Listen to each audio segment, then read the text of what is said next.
Hey there, Ben Mankiewicz with you on TCM, where we've got a slate of movies programmed about sweet rides. Up next, a tale of two good old boys outwitting a redneck sheriff while they haul a load of bootleg beer. From Universal in 1977, Smokey and the Bandit. I love cars. I can make 'em sing. Those are the words of director Hal Needham, who knew what he was talking about. By the mid 1970s, Needham had become one of the top stuntmen in Hollywood, but after breaking dozens of bones and his back twice, the time had come to look at other options. Needham went to work on a script, something he had never tried before, determined to make it funny and packed with action. He showed what he had to an actor he often doubled for when he was a stuntman and who had also become a fast friend, Burt Reynolds. The star told his pal the dialogue was the worst he had ever read. But there was a silver lining. Reynolds liked the concept. If you can take my name power and go get the money and somebody's fool enough to let you direct, you can do it, Reynolds said. With a budget of $4.3 million, with $1 million shaved off for Reynolds, Needham had 30 days to bang out this road picture.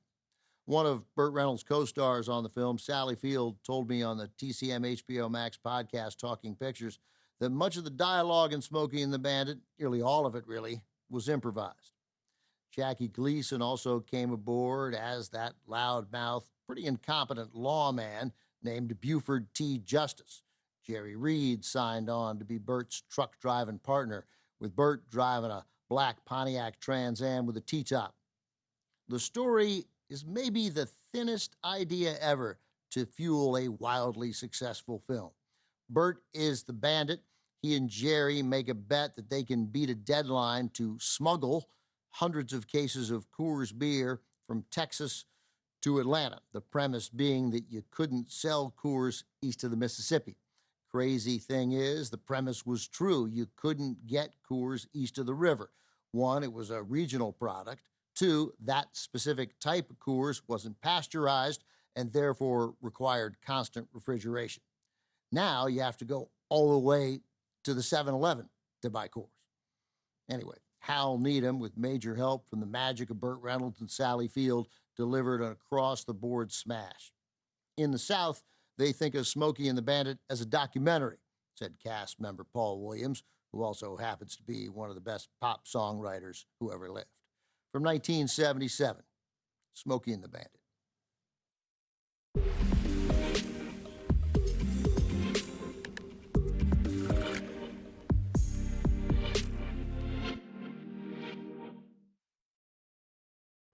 The internet, which is never wrong, says Fred the dog was played by Linus, but in Jerry Reed's telling, the dog's name was Happy.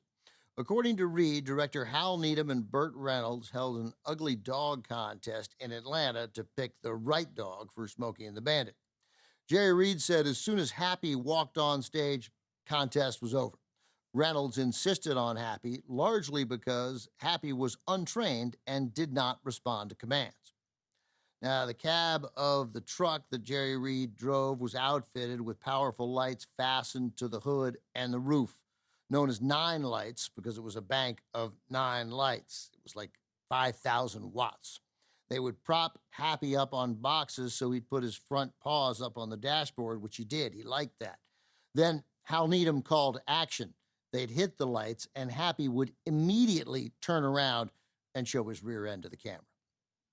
Universal had low expectations for Smokey and the Bandit. Turns out Hal Needham did too. Early on, he'd set his sights on the leading purveyor of low-budget thrills, American International Pictures, to produce the movie. Instead, helped by its high-wattage star Burt Reynolds, the production landed at Universal. Still, the studio also made the head-scratching decision to debut the picture at New York's Radio City Music Hall. No real surprise, the screening there was a disaster. When Universal seemed ready to put Smokey up on the blocks and let it rust away, the movie finally clicked with the right audience, the Southern Circuit. Smokey and the Bandit then became a massive mainstream hit across the country, the second highest grossing film of 1977. The only picture to beat it at the box office, Star Wars.